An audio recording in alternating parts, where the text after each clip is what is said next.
The morning air was crisp, biting at my cheeks as I laced in my running shoes. Central Park stretched out before me, a sanctuary of stillness I'd come to rely on since Ethan's passing. The routine was my anchor, a way to push through the fog of grief that clung to me like a second skin. One foot in front of the other, I told myself, as I always did. But today, the park felt different. Or maybe it was just me. I started slow, my breath visible in the cold air, the rhythm of my steps steady and familiar. The path was empty, save for a few scattered joggers and the occasional dog walker. I liked it this way, quiet, predictable. But then, out of nowhere, my foot caught on a loose stone. My body lurched forward, and I hit the ground hard, my palms scraping against the gravel. Pain shot through my knee, sharp and sudden. "Oh my God, are you okay?" The voice was deep, warm, and laced with concern. I looked up and saw him, a young man, dark hair tousled by the wind, his eyes wide with worry.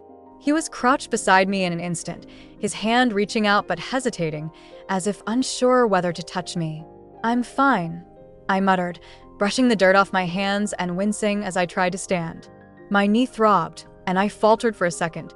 His arm was around me in a flash, steadying me. "Easy," he said softly, his voice closer now, his scent fresh and faintly citrus, filling my space. "You took a pretty hard fall." I nodded, embarrassed. "Thank you. I'm usually more coordinated than this." He chuckled, and the sound was oddly comforting. "Happens to the best of us. I'm Lucas, by the way." "Sophia," I replied, forcing a smile. His grip on my arm was firm but gentle, and something about the way he looked at me, like he truly cared, made my stomach flutter in a way I hadn't felt in years. "Let's get you to a bench," he suggested, and I didn't argue. He guided me carefully, his touch lingering just a moment longer than necessary before he let go. We sat in silence for a beat, the winter sun casting a pale glow over the park. "So, Sophia," he began, his tone light but curious, "do you always run this early?" "Most days," I admitted. "It's peaceful. Helps me clear my head." He nodded, his gaze thoughtful. "I get that. I come here to sketch sometimes. The light's perfect in the mornings." "You're an artist?" I asked, surprised. He didn't look like the type, whatever that meant. He was dressed in a simple hoodie and jeans, nothing pretentious about him. "Trying to be," he said with a self-deprecating smile. "Still figuring it out." I laughed softly, the sound foreign to my own ears. "Aren't we all?" He grinned, and something about the way his eyes crinkled at the corners made my chest tighten. I told myself, "Don't go there." But it was too late. The seed had been planted, and I felt it taking root before I could stop it. The next day, I found myself back on the same path at the same time, my heart racing for reasons that had nothing to do with running. I told myself it was just a coincidence, that I wasn't hoping to see him again. But when I rounded the bend and spotted him sitting on a bench, sketchbook in hand, my breath caught. He looked up, and his face lit up with recognition. "Sophia," he called out, his voice warm and inviting. I hesitated for a moment before walking over, my pulse quickening with every step. "Hey," I said, trying to sound casual. "Back at it already?" "Couldn't resist," he replied, patting the spot beside him. "Join me?" I sat down, acutely aware of how close we were. His presence was magnetic, pulling me in despite my reservations. We talked for what felt like hours, about art, about life, about the little things that made the world seem less heavy. And for the first time in a long time, I felt alive. But there was a pang of guilt that accompanied that feeling, a voice in the back of my mind whispering Ethan's name. "You're betraying him," it said. "How can you even think about moving on?" I shut it down, burying it deep. This wasn't moving on. This was just talking. That's all. The days turned into weeks, and our morning meetings became a ritual. I told myself I wasn't doing anything wrong, that it was just two people finding comfort in each other's company. But the more time I spent with Lucas, the harder it became to ignore the way my heart raced when he smiled, or the way my cheeks warmed when our hands brushed accidentally.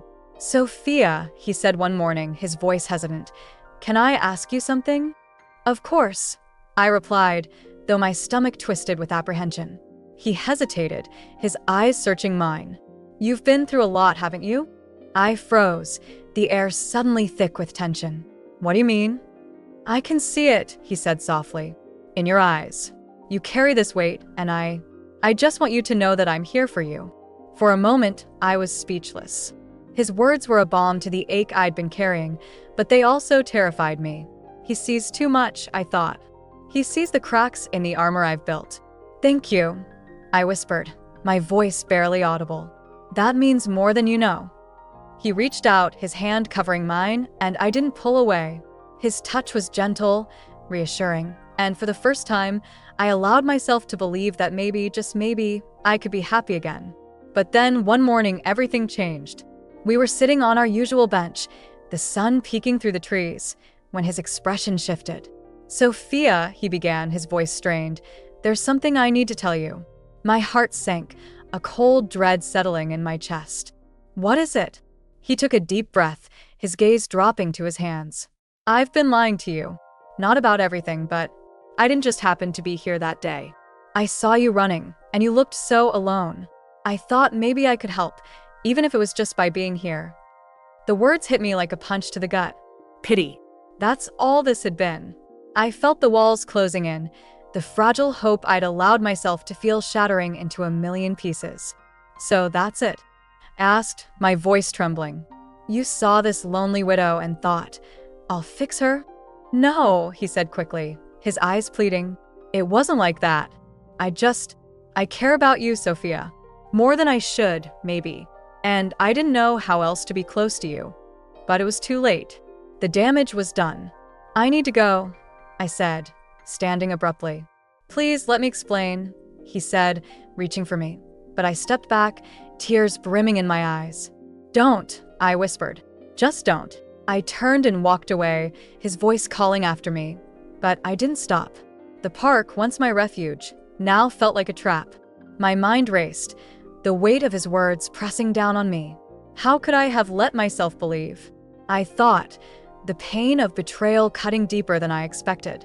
But beneath the hurt, there was something else, a flicker of something I couldn't. The walk back to my apartment felt like an eternity, each step heavier than the last. The city buzzed around me, but I was deaf to it. My mind was a storm, Lucas's words echoing relentlessly. Out of pity. The words stung more than the fall. I'd been foolish, letting myself believe in something that wasn't real. I'd let him in, just a crack, and he'd shattered me with a single sentence. When I finally reached my apartment, I locked the door behind me and leaned against it, sliding down to the floor. The silence was suffocating. Ethan's absence filled the room, his presence in the photos on the walls, in the books on the shelf, in the sweater I still hadn't put away. God, Ethan, I miss you. I whispered it to the empty room, my voice trembling. I didn't know how long I sat there, but eventually, I dragged myself to the couch, curling up under the blanket Ethan had bought me years ago. It still smelled faintly of him, though the scent was fading. I closed my eyes, trying to shut out the world, but the image of Lucas's face, his warm eyes, his tousled hair, kept flashing in my mind. Stop, I told myself. Just stop. The next morning, I woke with a start, my body stiff from the awkward position I'd slept in. The sun was already up, streaming through the blinds. I hesitated, glancing at my running shoes by the door. The thought of going back to the park made my stomach churn, but staying here, trapped in this apartment with my thoughts, wasn't an option. I laced up my shoes and stepped outside. The air was cooler than usual, the sky overcast. I walked slowly at first, my body still aching from the fall, but as I entered the park, I picked up the pace, my feet carrying me down the familiar path. I didn't want to think about Lucas, but my mind kept drifting back to him. Why did he care? Why did he even bother? I rounded a bend in the path and stopped short. There he was, standing by the bench where we'd first talked. My heart leaped into my throat. He hadn't noticed me yet, his back turned as he scribbled in a sketchbook. I hesitated, torn between turning around and facing him. Before I could decide, he looked up, our eyes meeting. For a moment, neither of us moved. Then he took a step toward me, his expression unreadable. Sophia, he said, his voice low.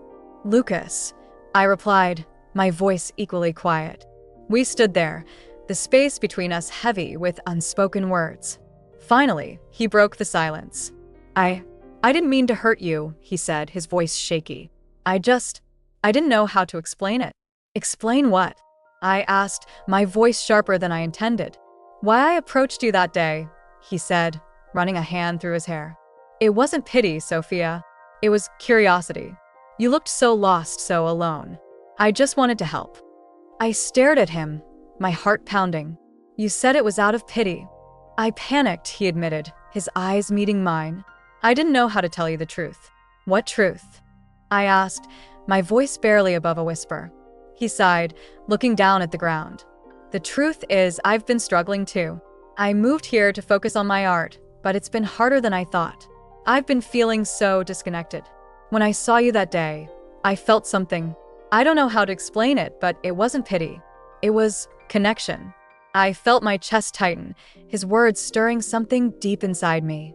I don't know if I can believe that, I said, my voice trembling. I understand, he said quietly, but it's the truth. I care about you, Sophia. I didn't mean to hurt you. I looked away, the weight of his words pressing down on me. Part of me wanted to believe him, to trust that what he was saying was real. But another part of me, the part that was still clinging to Ethan, was terrified. I don't know what to do, I admitted, my voice breaking. You don't have to do anything, he said softly. I just wanted you to know the truth. I nodded, tears pricking at the corners of my eyes. Thank you, I whispered. He smiled faintly, his eyes filled with something I couldn't quite place. Take care of yourself, Sophia, he said, then turned and walked away, leaving me standing there, my heart in turmoil. I watched him go, the park suddenly feeling too big, too empty. I didn't know what to feel, relief, confusion, fear. But beneath it all, there was a spark of something else, something I hadn't felt in a long time. Hope. I sat down on the bench, my legs shaky. The sketchbook he'd been holding was still there, a few pages fluttering in the breeze. I hesitated, then picked it up, my fingers trembling as I flipped through the pages. The sketches were beautiful, wild, untamed, full of emotion. And then I saw it. A sketch of me, sitting on this very bench, my face turned toward the sun. I felt my breath catch, my heart swelling with something I couldn't name. He'd seen me, really seen me, in a way I hadn't even seen myself in so long. I closed the sketchbook, holding it to my chest, and for the first time in a long time, I let myself feel. The wind picked up, carrying with it the faint scent of citrus. I looked up, my eyes scanning the horizon, but he was gone. I stood, clutching the sketchbook, and walked back down the path, my heart lighter than it had been in weeks. As I reached the edge of the park, I stopped, looking back one last time.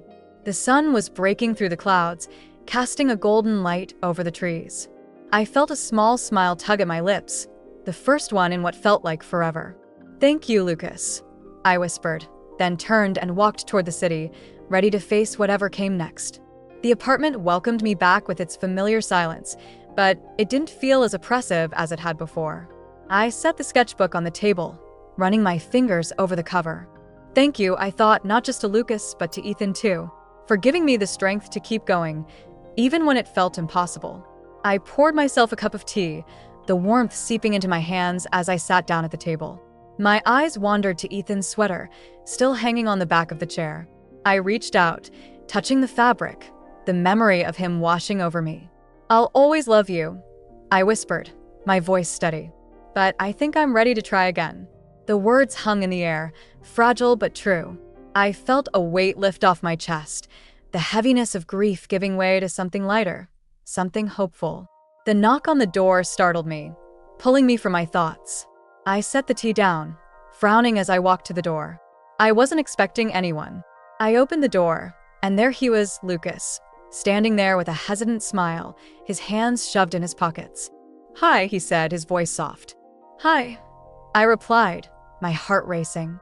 I couldn't stay away, he admitted, his eyes searching mine. I know it's probably too soon, but I really care about you, Sophia. And I thought maybe we could try things differently this time. I felt my breath catch, my mind racing. Is this what you want? I asked myself, the answer clear as day. Let's try, I said, my voice steady. He smiled, the warmth in his eyes melting away my doubts. Let's try, he echoed, stepping inside. The door clicked shut behind Lucas, and the quiet of my apartment seemed to amplify the sound of my heartbeat. He stood there, just inside the doorway, his hands shoved into the pockets of his jacket, his gaze steady but uncertain. The faint scent of citrus, something clean and fresh, drifted toward me, grounding me in the moment. "I didn't mean to just show up like this," he began, his voice low but sincere. "But after yesterday, I couldn't stop thinking about you." I swallowed hard, my fingers twisting the hem of my sweater. This is real. This is happening. The thought buzzed in my mind, both exhilarating and terrifying. "I've been thinking about you too," I admitted, my voice softer than I intended. I stepped closer, the space between us shrinking until I could see the faint stubble along his jawline, the way his eyes softened as they met mine. He hesitated for a moment, then reached out, his fingers brushing against my arm. The touch was light, almost tentative, but it sent a shiver through me. "Is this okay?" he asked, his voice barely above a whisper. I nodded, my throat too tight to speak. His hand moved slowly, tracing the curve of my shoulder, his fingertips leaving a trail of warmth in their wake. My breath hitched as his other hand came up to cradle my face, his thumb brushing against my cheekbone. "You're so beautiful," he murmured, his eyes searching mine. "I've been wanting to tell you that since the first time I saw you in the park." I felt a flush rise to my cheeks, my heart pounding so hard I was sure he could hear it. "Lucas," I started, but the rest of the words caught in my throat. He leaned in, his forehead resting against mine, his breath warm against my skin. "I know this is complicated," he said, his voice heavy with emotion. "But I want to be here with you, if you'll let me." The vulnerability in his words made my chest ache. I reached up, my fingers tangling in the fabric of his shirt as I pulled him closer. "I want you here," I whispered, the admission finally slipping out. His lips brushed against mine, the kiss soft and hesitant at first, as if he was testing the waters. But when I leaned into it, deepening the connection, he responded with equal intensity. His arms wrapped around me, pulling me tight against his chest, and I could feel the rapid beat of his heart matching the rhythm of my own. The world outside seemed to fade away, the only sounds the soft rustle of our movements and the quiet gasps that escaped us. His hands roamed my back, each touch sending sparks through me, igniting something I hadn't felt in so long. I clung to him, my fingers gripping his shoulders, afraid that if I let go, this moment would slip away like a dream. When we finally broke apart, both of us breathless, he rested his forehead against mine again. His eyes closed. "Sophia," he breathed, my name sounding like a prayer on his lips. I didn't trust myself to speak. Instead, I leaned in, my lips finding his once more, this time with a hunger I hadn't realized I was capable of. His hands slid down to my waist, lifting me effortlessly until my legs wrapped around him. He carried me across the room, his steps sure and steady, until the back of my knees hit the edge of the couch. He lowered me down gently, his body following mine as he hovered above me, his eyes dark with desire. "Tell me if you want me to stop," he said, his voice rough with emotion. I shook my head, my hands moving to tangle in his hair. "Don't stop," I whispered, the words barely audible. He kissed me again, this time with a fervor that left me dizzy. His hands explored my body with a reverence that made my skin tingle, his touch both familiar and new. Every movement, every breath, felt like a step into uncharted territory, but I didn't care. For the first time in years, I felt alive. When his lips trailed down my neck, I let out a soft gasp, my fingers tightening in his hair. "Lucas," I breathed, the name catching in my throat. He pulled back slightly, his eyes meeting mine. "What is it?" he asked, his voice thick with concern. I hesitated, the weight of my emotions threatening to overwhelm me. I haven't felt like this in so long," I admitted, my voice trembling. "It's scary." He cupped my face in his hands, his thumbs brushing against my cheeks. "It's scary for me too," he whispered. "But I want this. I want you." His words melted something inside me, breaking down the walls I'd built around my heart. I pulled him closer, my lips meeting his in a kiss that was both desperate and tender. His body pressed against mine, heat radiating between us, and for the first time, I let myself fully surrender to the moment. The sound of his phone buzzing shattered the stillness, pulling us both out of the haze we'd been in. Lucas groaned, reluctantly pulling away to glance at the screen. "It's my studio," he muttered, his voice laced with frustration. I watched as he ran a hand through his tousled hair, his chest rising and falling with each breath. "You should get that," I said softly, though the thought of him leaving sent a pang through my chest. He hesitated, his eyes searching mine. "I'll be right back," he promised, his voice firm. He pressed a quick kiss to my lips before standing and stepping away to answer the call. I lay there, my heart still racing, my skin tingling from his touch. The air in the room felt charged, full of possibilities I hadn't dared to consider before. I closed my eyes, letting the warmth of the moment wash over me until I felt the couch dip beside me again. "Hey," he said softly, his hand brushing against my arm. "I have to go. There's something I need to take care of at the studio." I opened my eyes, meeting his gaze. "Okay," I said, trying to keep the disappointment out of my voice. He leaned in, kissing me deeply before pulling away. "I'll call you later, okay? We're not done here." I nodded, my heart swelling at his words. "Okay." He stood, his eyes lingering on me for a moment before he turned and headed for the door. I watched him go, the sound of his footsteps echoing in the hallway until the door clicked shut behind him. Alone again, I let out a shaky breath, my fingers tracing the spot on my neck where his lips had been. My mind was a whirlwind of emotions, but one thought rose above the rest. This is just the beginning. The apartment felt too quiet after Lucas left, the silence pressing against my skin like a weight. I paced the living room, my fingers still tingling from where they'd touched him. His scent lingered faintly in the air, citrus and something earthy, like a forest after rain. I couldn't sit still. My mind raced, replaying every word, every touch, every moment of our time together. This is just the beginning. His words echoed in my head, a promise that both thrilled and terrified me. I grabbed my phone, staring at the blank screen. He'd said he'd call. When? Later could mean anything. Minutes? Hours? I tossed the phone onto the couch, frustrated with myself. I wasn't some lovesick teenager waiting by the phone. But maybe I am, a small voice whispered. I shook my head, silencing it. This was different. This was something real. Something I hadn't felt in so long. To distract myself, I busied myself with mundane tasks, folding laundry, wiping down countertops, rearranging the books on my shelf. But my thoughts kept drifting back to him. The way his eyes had locked onto mine, like he was seeing me in a way no one else ever had. The way his hands felt against my skin, tentative and yet so sure. The way he'd kissed me, as if he was afraid I might disappear. Hours passed, and still no call. My anxiety grew, curling in my stomach like a tight knot. What if he changed his mind? What if he realized this was a mistake? I stared at my phone again, willing it to light up. When it didn't, I decided to take matters into my own hands. I scrolled through my contacts, my thumb hovering over his name. Just do it, I told myself.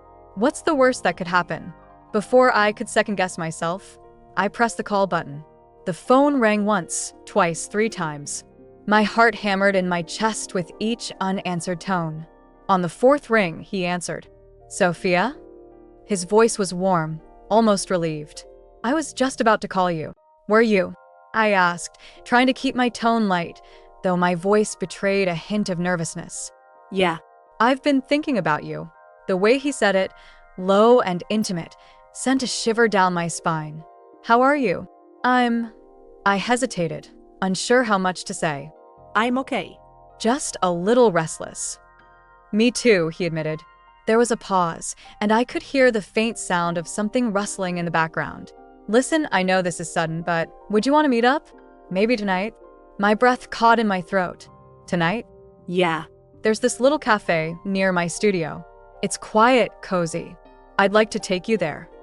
The thought of seeing him again so soon made my pulse quicken. "I'd like that." "Good," he said, his voice softening. "I'll pick you up at 7? 7. I echoed, nodding even though he couldn't see me. "I'll be ready." We said our goodbyes, and I hung up, staring at the phone in my hand. Tonight, I had a date with Lucas. The realization hit me like a wave, both exhilarating and overwhelming. I hadn't been on a date since Ethan. The thought of him made my chest tighten, a familiar pang of guilt creeping in. Was I betraying his memory by doing this? By letting myself feel something for someone else? I shook my head, pushing the thought away. Ethan would want me to be happy. He'd always said that. And maybe, just maybe, Lucas could be part of that happiness.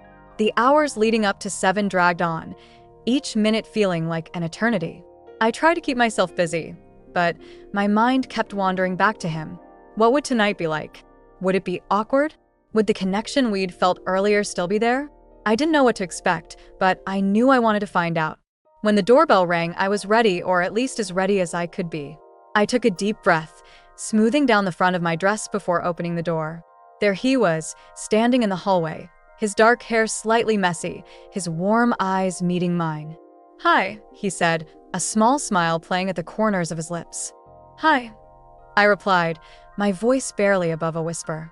For a moment, we just stood there, looking at each other. Then he held out his hand. "Ready?" I took it, the warmth of his palm against mine grounding me. "Ready." The cafe was exactly as he'd described, quiet, cozy, with soft lighting and the faint scent of coffee and pastries in the air. We found a table in the corner, away from the few other patrons. The intimacy of the setting made my heart race. This felt different, more deliberate, more real. We ordered drinks, tea for me, coffee for him, and for a while, we just talked. About nothing and everything. The conversation flowed easily, as if we'd known each other for years rather than days. He told me about his art, his struggles to find his voice as a creator. I shared bits and pieces of my life with Ethan, careful not to linger too long on the sadness, but also not hiding it. He listened intently, his eyes never leaving mine. "Sophia," he said after a while, his voice low, "I know this is complicated, for both of us, but I want you to know that I'm not here out of pity. I'm here because I genuinely care about you, because I feel something when I'm with you, something real."